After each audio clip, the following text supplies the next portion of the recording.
എന്താണെന്ന് മനസ്സിലാക്കി കൊടുക്കാൻ യുവ സാംസ്കാരിക വേദിയുടെ പ്രവർത്തകർക്ക്, പഞ്ചായത്ത് തല അല്ലെങ്കിൽ പഞ്ചായത്തിലെ അംഗങ്ങൾക്ക് കാണിച്ചു കൊടുക്കുവാൻ ഇവിടെ സാധ്യമായിരിക്കുകയാണ്.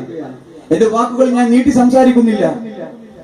നമുക്കറിയാം, വികസനമാണ് ഏതൊരു നാടിന്റെയും, ഏതൊരു പ്രദേശത്തിന്റെയും, ഏതൊരു ദേശത്തിന്റെയും എല്ലാം മുഖ്യ ആധാരം. നമ്മുടെ മലപ്പുറം ജില്ലയിൽ കഴിഞ്ഞ വർഷങ്ങളിലും അതിന് മുന്നത്തെ വർഷങ്ങളിലും ഒരുപാട് നല്ല നല്ല പ്രവർത്തനങ്ങൾ കാഴ്ചവെച്ച പഞ്ചായത്തുകൾക്ക് കേരള സംസ്ഥാന ഗവൺമെന്റിന്റെയും ഇന്ത്യ ഗവൺമെന്റിന്റെയും എല്ലാം നല്ല നല്ല അവാർഡുകൾ ലഭിക്കുകയുണ്ടായി.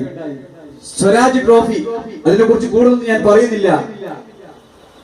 ആസൂത്രണത്തിലും പൊതുഭരണത്തിലും അതോടൊപ്പം തന്നെ റവന്യൂ വരുമാനത്തിന്റെ കാര്യത്തിലും ജനപങ്കാളിത്തത്തിലും ഉറപ്പുവരുത്തുന്ന ഒരു മികച്ച പഞ്ചായത്തിന് നൽകുന്ന അവാർഡാണ് സ്വരാജ് ട്രോഫി.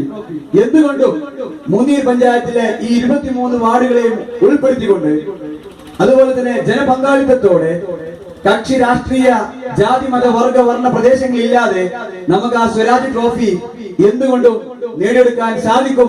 അതിന് മികച്ച ഉദാഹരണമാണ് എന്റെ മുമ്പിലിരിക്കുന്ന ഈ ജനങ്ങളും എന്റെ സദസ്സിലിരിക്കുന്ന മറ്റു എന്റെ സുഹൃത്തുക്കളായിട്ടുള്ള ഗൾഫിലെയും അതോടൊപ്പം തന്നെ ഇതര സംസ്ഥാനങ്ങളിലെയും ആളുകളെല്ലാം. ഞാനത് പ്രത്യേകിച്ച് പറയാൻ കാരണം, ഈ പരിപാടിയുടെ